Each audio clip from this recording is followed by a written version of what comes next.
Welcome everybody. Thank you for joining me on this Saturday. I know some of you did the workout today. So I'm going to keep this all about having better workouts, as you just had one, some of you. It's all about your gut health today. So a lot about gut health. There's a lot of different topics we can dive into. I'm going to kind of go over a huge overview about it, go into some specifics about really what is a healthy gut, what's fiber, what's prebiotics, what are probiotics. We'll talk about that later. So we're going to dive into these things. If you want to take notes, please do. But we'll get started. Okay, so introduction to gut health. So what is gut health? It is more than just your digestion. It's your body's engine for energy, for mood, and for recovery, right? So everything primarily starts in your gut. A healthy gut helps with your workouts, helps with reducing soreness, and overall improves how you feel throughout the day, right? So when we say gut health, we're talking about a healthy gut lining. We'll go over what is actually your gut, right, in a few minutes, but it is also about a good balance of bacteria. So what is the gut? So the gut actually is your GI tract. So it is a system of organs that help you absorb nutrients from the foods that you've been eating, right? So everything you eat goes through this process, starts in your mouth, to your esophagus, your stomach, your small intestine, and your large intestine, right? So that is your whole gut, your whole GI tract. It is home to trillions of bacteria, right? Trillions of bacteria and microorganisms that is known as the gut microbiome. You guys have probably heard of these words. They're out there on the internet, right? But gut microbiome, this is where it plays a crucial role in your digestion, your immune function, and your overall health.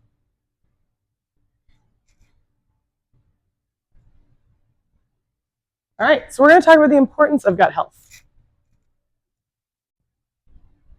So it plays a pivotal role for everyone. It influences the way you absorb nutrients, your energy level, and again, your overall comprehensive recovery, especially us all working out, those types of things. We're going to dive into recovery options here for your gut. But a healthy functioning gut has to do with enhancing nutrient absorption. So again, improves recovery. So if you can absorb nutrients at a high level, aka having good, healthy gut bacteria, which helps you absorb nutrients better, you're going to have a fast recovery. You're not going to be as sore. Okay, you might be sore for a day, but you won't be as sore for maybe 2 or 3 days like you're used to, right? So it's going to help reduce that. Regulates immune response. So being sick, right? Maybe it reduces the time you're sick. Some people, again, it's seasonal. A lot of people get sick because of temperature changes, those types of things, which is normal. It's natural for your body to go through those. But again, reducing and regulating your immune response comes from having a healthy gut. As well as it will support hormone balance, hormone responses. So, for example, insulin. Does anyone know what insulin does for our body? Yeah, Greg, good job. So it regulates your blood sugar. Overall, insulin, if you have unhealthy gut bacteria around your gut lining, so bad bacteria here, it's going to leak blood sugar into your large intestine or your gut, which helps or which enhances or increases insulin resistance. So again, if you have blood sugar, high blood sugar, it probably is because sometimes you might have an unhealthy gut. Serotonin, does anyone know what serotonin does for us? Sleep, happy, yeah, good. It also helps with digestion. So it is made in your gut, aka your large intestine. So serotonin is your mood hormone, right? So it will start in your gut, and again, it will respond to your brain. So there's an axis called the gut-brain axis, and serotonin helps regulate your mood, your sleep, your digestion, all those things. And then reduces systemic inflammation. So again, less digestive issues. How many times have you guys felt bloated? Yeah. That's a digestive issue. There's something in your gut that isn't being properly absorbed or excreted. And again, we'll go through those things. But if you have a reduction of inflammation, it's going to help you with less digestive issues like bloating, gassy, all those types of things. So why gut health matters for fitness, right? So win number one you'll have better fuel, right? So your body will actually absorb the nutrients you're eating. So for example, we all want to focus on having our 3 macronutrients, which are, yeah, Dustin, good job. So when you're able to absorb at a high rate, protein is actually going to help you repair. If you don't have a healthy gut, protein is just going to be excreted.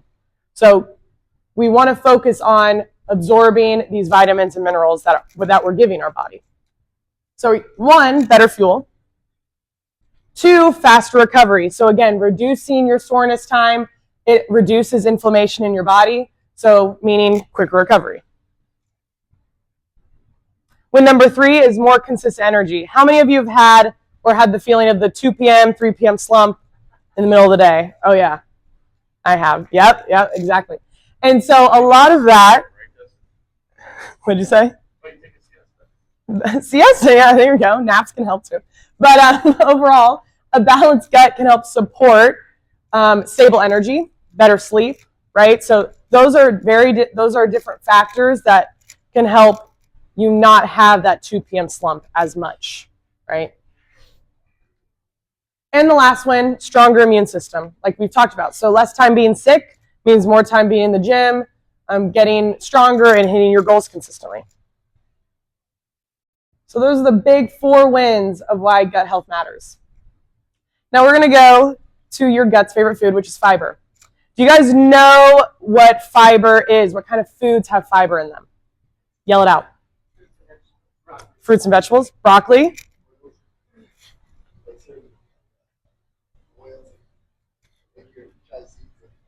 Chia seeds. Chia seeds, yes. Yep. Beans. Whole grains. Yep. Psyllium husk. Yeah, I don't think I know a lot of people that eat that, but that's good. Yeah. Anyone else? It's just yeah. Anything else? Cool. So with this, right, we're going to break down, there's 2 different types of fiber. Like you guys talked about, it does come from your food. Soluble fiber is number 1. It becomes like a sponge in your body. So think about, it's going to absorb water. It's going to help control things in your gut, in your large intestine. So it's going to help absorb nutrients. It becomes like a gel-like substance, and it actually just stays in your body. Versus insoluble fiber. So it's a broom. So overall, this one is insoluble fiber is going to help clear you out, right? Keep you consistent going, excreting feces, right? Keeping you regular.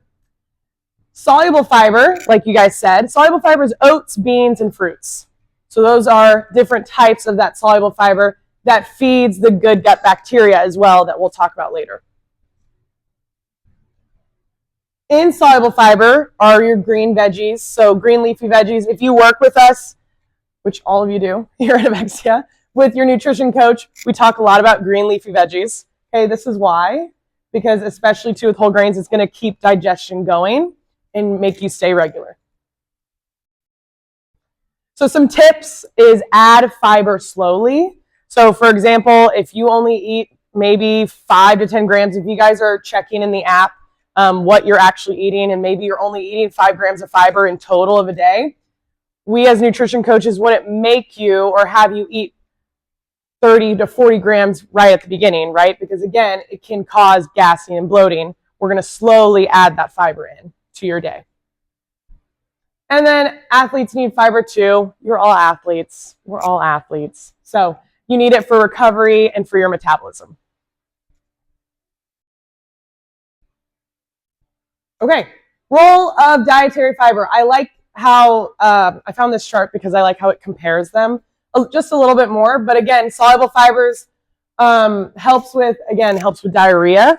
So helping with, fruits, apples, veggies. Some of the veggies are like beans, sweet potatoes are another good one, as well as oats and bran and barley. And then on the other side, insoluble, we've talked about some fruits like blackberries is another one. Zucchini, broccoli, any green leafy veggies that we eat, and whole grains. So going into more of a role for these two. Soluble fiber, we talked about the different kinds, but it's going to help regulate your blood sugar and cholesterol. So again, it's going to slow that process down of when you do have a lot of sugar in your system, high blood sugar, it's going to help regulate that, as well as your cholesterol if you have too much fats as well in your blood. And it's also going to feed that gut bacteria that we'll talk about as well. Insoluble fiber, again, it's going to aid in digestion and prevent constipation. Okay, so again, it's going to help you go regularly. We won't go into detail where we're at with that, but if you want to talk about it later, we can. All right, so now we're going to, yeah, Dustin. I do have a question on fiber. Yes. So on average, you would say per day, the amount of grams of fiber intake would be around how much? So for men, typically they need about 35 to 40. Women, typically about 25 to 30 a day. And then between that amount for each one, what percentage would you say needs to be soluble versus insoluble? Yeah. 50-50 or is it more like 60-40?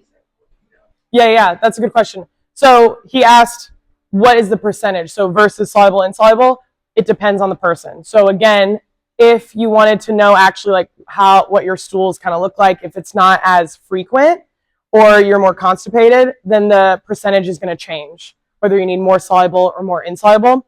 But if you are regular, I would say I would start with 50-50. Yep. But if you're not, then we can go more into specific of like what to add, what specific foods to add. That's a good question. Yeah. What's the difference between an oat and a grain, and what's an example? So oats, again, is like oatmeal, like steel cut oats or rolled oats. And then whole grains, think of like Ezekiel bread, like any of those little grain type of breads that we get, 12 grain. The 12 grain breads kind of are like, bran is a grain, so I know it's on both sides. But it's also how they're milled, aka how they're actually like processed, is how it's basically different. Oats is, I know, well, bran is a whole grain. Oats is its own like family. Does that make sense? Does that make sense?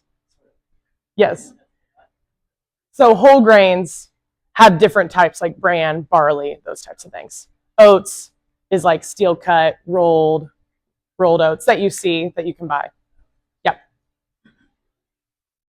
Any other questions? Okay. Okay, cool. So now we're going to get into fermented foods, prebiotics, and probiotics, right? When you guys hear these words, what do you guys think of? Sauerkraut. I like sauerkraut. Yeah, it's good. Kombucha. That's what you guys get later, yeah. Greek yogurt. Anything else? What'd you say? Kimchi. Yeah, I like kimchi. Cool. Yes. So different foods like that. Now we'll start with prebiotics. So prebiotics are the non-digestible fibers that feed your good bacteria. So it's in your gut. They help them grow. They help them thrive. So these, again, are just helping build the good bacteria. You're not actually absorbing these. So think of it as a fertilizer, right? Fertilizer for your gut microbiome, having a healthier gut. Onion, garlic, asparagus, apples, these all have prebiotics in them to help feed your healthy gut bacteria. Then going into probiotics. So probiotics are the good bacteria. So all the bacteria I've talked about, that is what you want mostly to have in your gut, which are good probiotics and yeast. So that helps, again, keep your digestive system healthy. Kefir is another one. Yeah. And these live, again, naturally in your gut. So it supports your immune system and your mood. So yeah, like you guys said, for example, yogurt, Greek yogurt, exactly. Miso soup. Anyone's had that? Yep. Kefir. It's kind of like a yogurt drink, right? It's really good. Yeah. Sourdough bread, my favorite. And then kombucha, I didn't write that down, but that's what you guys all get for coming here. That's a retreat. So, yes. You want my bread instead? I should have brought my sourdough. Next time. So, for example, for a quick tip, aim for 1 serving of each of these daily. Okay? So maybe add onions or garlic into one of your meals, asparagus on the side, and then have some Greek yogurt for a snack.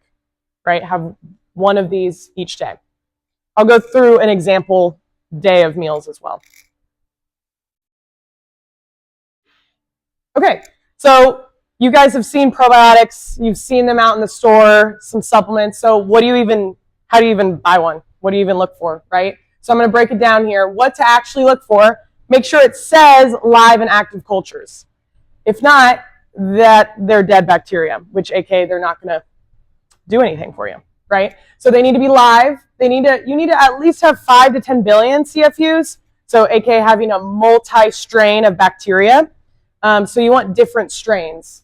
So these are the 3 that are pretty common that I wrote up here. So lactobacillus is one of the main ones that are in probiotics in a lot of our foods that we eat, but also in the supplements, which support your gut pH, so your acidic levels in your gut, as well as digestion. So lactobacillus is the biggest one. Bifidobacterium, it promotes regularity. So again, it helps you stay regular as well as reduces bloating. And then it's so hard to say this last one, but Saccharomyces boulardii. It's a beneficial yeast. Thank you. I've been practicing that one. It's a beneficial yeast that helps with diarrhea and restores your gut balance, especially after being sick, after you take antibiotics, right? You want to, again, get back into a normal pH level in your gut. So, pro tip, a lot of them will say keep them in the fridge because, again, cold areas will keep that bacteria alive. And then some of the tablets too, like the capsules they put them in, usually will keep them alive in that capsule as well. So always follow the label. And this is the one that I would recommend to start with. It has those 3 in them already. This is the Thorne one. As you know, we use the Thorne probiotics here and just all of their supplements. So I recommend this one to start. Questions about probiotics? Or how to look for them. Yeah. What are the signs to look for to know if you need more? Yeah, well, first, look at what kind of food you're already eating. So if you're not eating enough of those, and again, looking at your stool, your energy levels, it's kind of more of like a checklist, right? How much sleep you're getting, if you're bloated, gassy, those types of things. Then if you need a supplement, that's where we would go into getting a probiotic if you're not getting enough foods from it. Because sometimes, again, you might not be able to absorb from the foods, so we might need to add a probiotic just to help with that. Yeah, good question. Okay, so the journey of a probiotic is like my favorite slide. I don't know why, but it's cute because it talks about how you actually digest a probiotic. Of course, right, you're going to ingest it through the mouth. It's going to be released to break down the probiotic bacteria. Now, the biggest thing that I didn't mention, I'm going to mention now, is it actually has to survive the stomach. Your stomach is very acidic. So if you don't have a good balance of acid and base pH levels in your stomach, your probiotic can actually die in your stomach, which won't even make it to your large intestine. So again, that's a whole other thing if you want to learn about your stomach too. We can talk later. But Lactobacillus, Bifidobacterium, those are known to be acid bile tolerant, so they should be able to live through your stomach. So that's why Lactobacillus is that number 1 that you should have in your probiotic. Then again, it overwhelms the bad bacteria. So again, it's going to fight those bad bacteria off. It's going to get stuck and protect the gut lining, the good bacteria, and excrete the bad bacteria. And actually, after you excrete it, you actually excrete probiotics in 1 week. So they only live in your gut for 1 week. So again, that's why consistency is important, getting it through food, taking your probiotic regularly, because again, they don't live very long in your large intestine.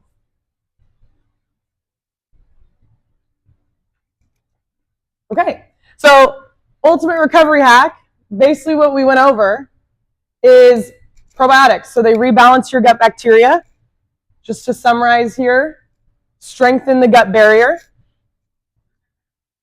regulate your immune function, and then again, produce beneficial compounds. So again, it's your probiotics work with a lot of different type of yeast and compounds in your body already to help you regulate your digestion, your mood, your recovery, your sleep.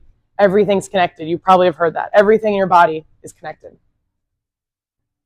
So they matter because, again, they can reduce GI distress, right? So during endurance, high-intensity workouts, the hybrid class you just did, that is a stress on your body. So again, having probiotics, having good healthy fibers, having prebiotic foods, all of those things can help reduce that stress that you get from a high-intensity workout. Supporting immune function as well. So again, not allowing you to be sick as long. And then improving recovery and reducing soreness.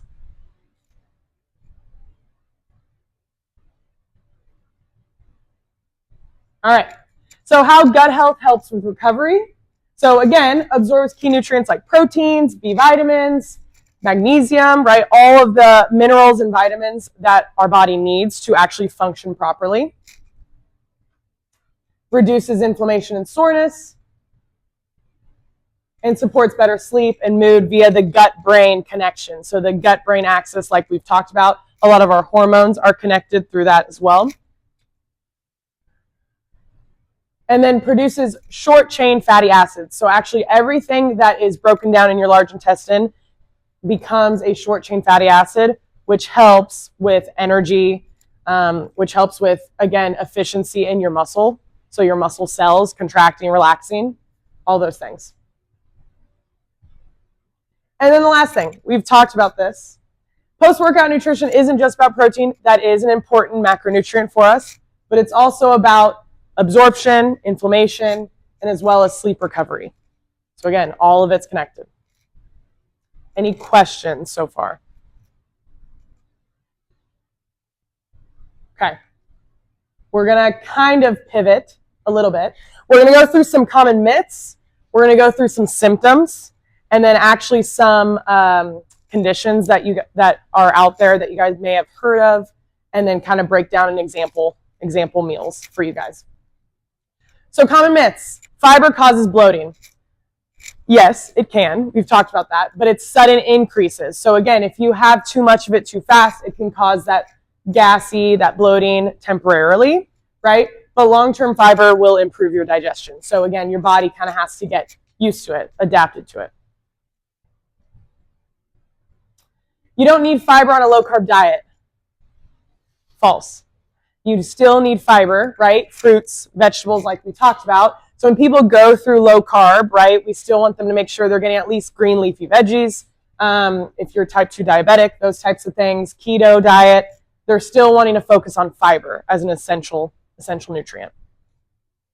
So again, 25 to 35 grams a day is the goal. Dustin, for, again, like for men, 35 to 40, women, 25 to 30 at least.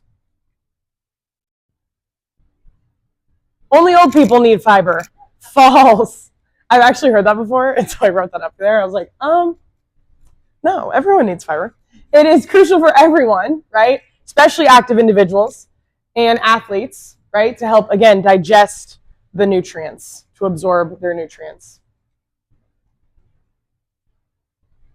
Okay. So again, common symptoms, conditions of an unhealthy gut. So we're going to go through some symptoms first. So before I go into this, do not diagnose yourself. I'm also not a doctor, so I'm not going to diagnose anything for any of you either. This is just for you guys to just see if you have any of these symptoms, and then any of the conditions as well. You might know people that have them. You might feel like you have it. Just go refer to a doctor, not me. Okay, cool. I just want to get that out there. All right, so common symptoms. Bloating and gas. That's like the very most common one that we can have. Constipation or diarrhea, so right, soluble, insoluble, trying to keep that, manage those two, to consume those. Frequent heartburn, so if you're having heartburn a lot, right, that can be a symptom of unhealthy gut. Food sensitivity, so if you're sensitive to a ton of foods, gluten, dairy, peanut butter, nuts, whatever that is. It can be a symptom of an unhealthy gut as well. Fatigue or brain fog. Skin issues, eczema, acne, right? So those things come up too if you have an unhealthy gut, not enough good bacteria. Frequent illness. So if you're always sick, if you always have a ton of inflammation, puffy, you feel like you're puffy and your skin's swollen, you have a lot of water retention, right? That's inflammation, symptom of an unhealthy gut.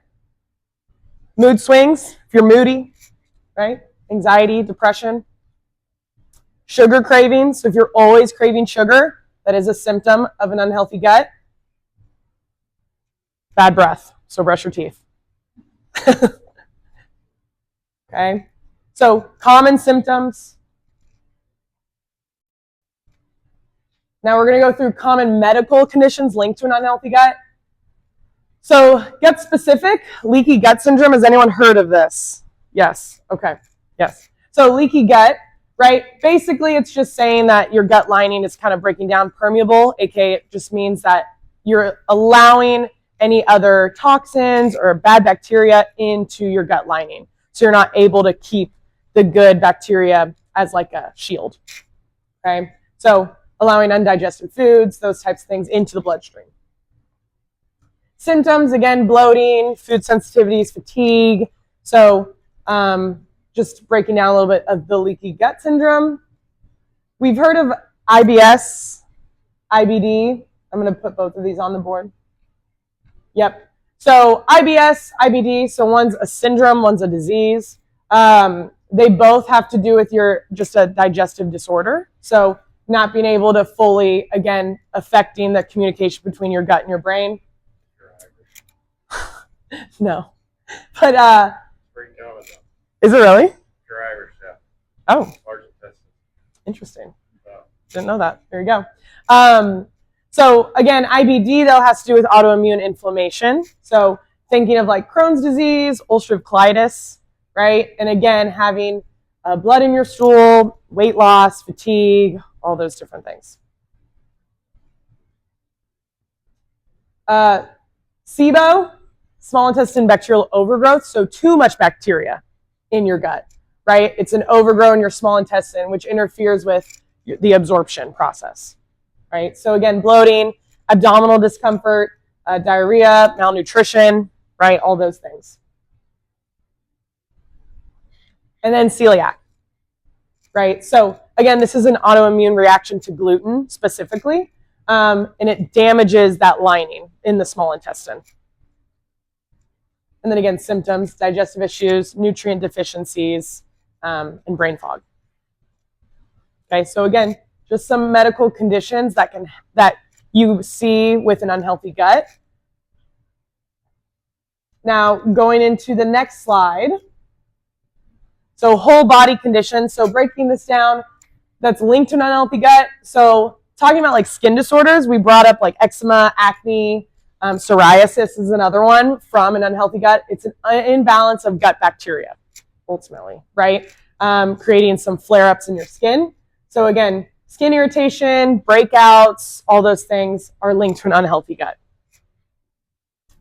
Autoimmune diseases, Hashimoto's, rheumatoid arthritis, right? So these have to do with basically can trigger autoimmune just dysfunction. So gut permeability, again, it's breaking down that gut lining, not able to keep it strong with that the good healthy probiotics. And then again, like it says, varies by condition, but rheumatoid again has to do with your joints, those types of things being inflamed a lot of the time. Yeah. How does all this relate to like fatty liver too? Does that come into? That's a good question. Fatty liver, yes and no. It's kind of on like its own thing. Yeah. But that kind of more has to do with like too many fats. But again, it is linked if it gets into the bloodstream, right? In a way. Mood and brain disorders, right? Anxiety, depression, brain fog. So again, that gut-brain axis plays a critical role in our hormones. About like migraines. Migraines has to do with it sometimes too, yeah. Migraines also can be more so of like a low mineral, like imbalance of like your minerals or nutrient deficiency, more specifically, like magnesium, potassium, those things too. So not, yes, can be linked to your gut, but also like a mineral deficiency. Yep, yep. So again, low mood, poor concentration, all those types of things can be linked to an unhealthy gut. Metabolic conditions, so type 2, obesity, insulin resistance, right? These are all linked to a disrupted gut microbiome. So that impacts your blood sugar regulation, kind of like we talked about at the beginning, right? Hunger hormones. So again, you might be feeling like you're hungry more often versus, or maybe you don't feel as hungry, right? That's a dysregulated gut. So trying to find that balance, decrease inflammation. And again, sugar cravings, slow metabolism creates and has links to an unhealthy gut, as well as weight gain. And then chronic fatigue, fibromyalgia, so like a gut dysfunction, poor detoxification. So again, your body detoxifies itself. It has the processes to get rid of things that it doesn't need. So if you're not able to get rid of those things, the toxins, and more consistently, it can create that chronic fatigue. Muscle aches, brain fog are many of the symptoms for that as well. All right. So after all of those, we're going to build fiber-rich meals because we don't want any of that. Okay. So we're going to work on incorporating more fiber. So how are we going to do that? You're going to start your day with fiber-rich breakfast. Okay. Again, it can be from soluble or insoluble fiber. I know we talked about both, but for example, I have clients start with either a whole grain piece of toast, an apple. They can have berries in their yogurt, right? Like berries can have a lot of fiber in them as well. So trying to have some sort of fiber at the beginning of your day. Add vegetables to every meal. No one likes that. Well, some people might actually, which is good. Every meal, maybe 1 or 2 meals, right? Trying to increase it every time, right? Leafy green veggies, sweet potatoes, carrots, beans, trying to add those in. Yes? Are there certain ways of cooking, like vegetables, for instance, that would like a lot of fiber in them, like a lot of butter or something like that, frying versus Yeah, that's a good question. So steaming is probably the best one because it's going to keep the nutrients. I wouldn't necessarily fry them. You can air fry them. Olive oil instead of butter because it actually can help absorb the nutrients with healthy omega-3s from the olive oil. But even like if you're like buying fresh versus frozen vegetables, those types of things, it should all be the same. Yeah. I think boiling them, I don't know what oil. Too high of heat and stuff. Yeah. Yeah, air fry. I usually just put them in a pan. Just steam them up. Yeah. Snack on fruits, nuts, whole grains is another option.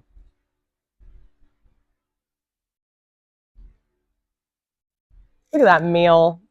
Are you guys hungry? Yeah. They said, yeah, hurry up. No, I'm kidding. Where are the snacks? Sorry, YouTube, you don't get any snacks. All right, so here's an example day of meals. So just going into it, I kind of put in parentheses like why you would eat these foods, what it's giving you, just so a little bit more context. But again, getting prebiotic fiber from oats in the morning, chia seeds, fiber, omega-3s, kefir. So that could be like your liquid. It's basically like a yogurt, like we've talked about, or Greek yogurt. Have some bananas, blueberries, cinnamon for an anti-inflammatory, right?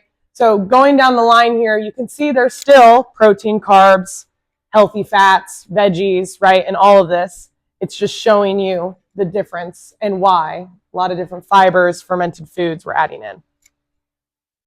So if you want to take a photo, do it now. Hold on. Okay. Any questions on these meals? uh, Yes. So I have like a really irregular timing of when I sometimes I'll eat early and then I eat lunch earlier, and other times I eat later. So like, Yeah. eating at the same time each meal every day help, or is it have any effect on it? Not necessarily. It just depends on, again, when you're going to sleep, when you're waking up. If you're not consistently getting up and going to bed at the same time, that can affect it for longer down the road, I would say. But for example, like if you're eating just 2 meals and 1 snack, you can still get these nutrients in there and it shouldn't affect it too much. Yeah. But again, I always do recommend clients too, because sleep is a big factor in a healthy gut, is to try to be in bed around the same time every night to help regulate your circadian rhythm. Yeah. Good question. Any other questions on the foods? Does that help? Okay. Great. All right. So we're getting to the end now. So then we can have kombucha. So today we've learned a healthier gut helps with better nutrient absorption, helps with recovery, fast recovery, consistent energy, and a stronger immune system, right? So the right amount of fiber for you, right? The best probiotic strains, all the things we've talked about, how it fits in your lifestyle can be a lot on your own, and it's going to be individualized. So again, there are standards like how much fiber, those types of things, but the kind and how much and when is very individualized to the person, right? To their lifestyle. So I'm going to give you some simple steps before you guys go, and then we're going to go over kind of what an overhaul would look like to have a healthier gut. So simple steps that you guys could add starting today. So eat more fiber-rich plants. So add a veggie or a fruit to every meal. Okay, veggie or fruit, greens, beans, berries, anything like that to every meal. Include a probiotic food daily, so at least 1, right? Yogurt, kimchi, kefir, your kombucha that's coming out soon. Add it as a snack, yogurt between meals, right? Anything like that. So at least 1 probiotic food daily. Drink water. We love water. So drink water to keep digestion flowing. Drink at least 8 to 20 ounces of water right when you wake up. Why would we do that? Yeah. And yet we haven't drank water all night, right? So helping with hydration, keeping things moving, right? Your pH balance, and again, helping that soluble fiber absorb that water to keep things in control in your gut. So drink water right when you wake up, and then move your body, which we all do. A lot of you just did. So it keeps your gut balance. Exercise helps with your gut balance, helps with a healthy gut. So get in the gym, take frequent walks. So again, if you guys are working a sedentary job, try to take frequent breaks, even to just stand up, walk around your cubicle, sit back down, right? Just trying to get your blood flowing. Okay, so if you want to dive more deep into this, because again, we've kind of really just only scratched the surface. There's a lot more about the gut.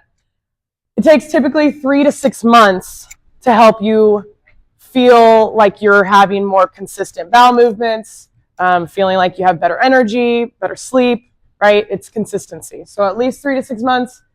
It's made up of 3 phases, so that lasts at least 4 to 8 weeks each. So this overhaul that I've created, the first month, if you want to go through an overhaul with me, it would start with a reset.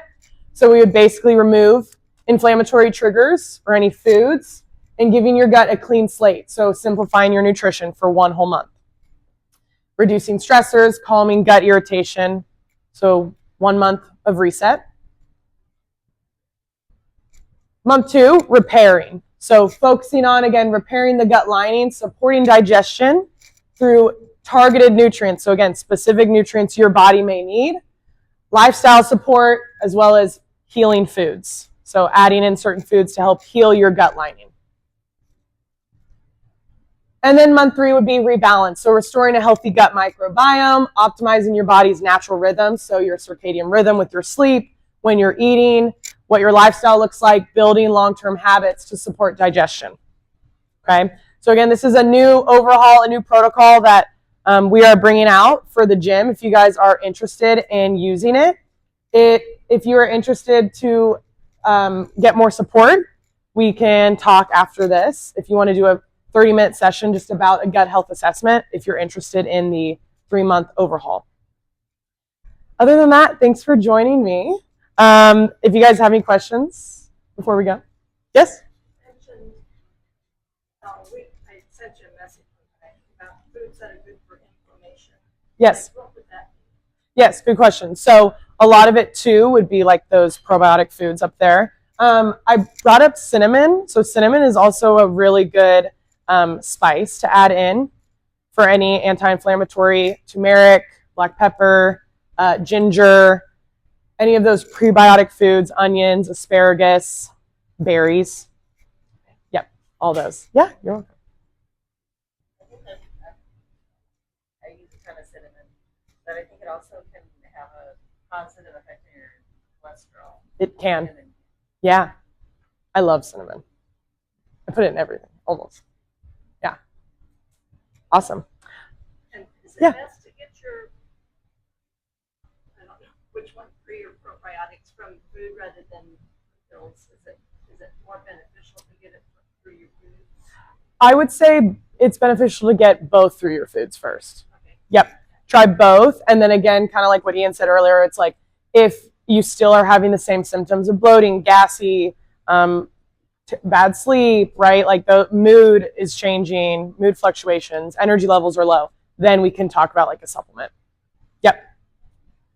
Yep. All right. Well, again, if you guys have any more questions, interested in a 30-minute complimentary gut health assessment, come talk to me and we're going to go pour some kombucha.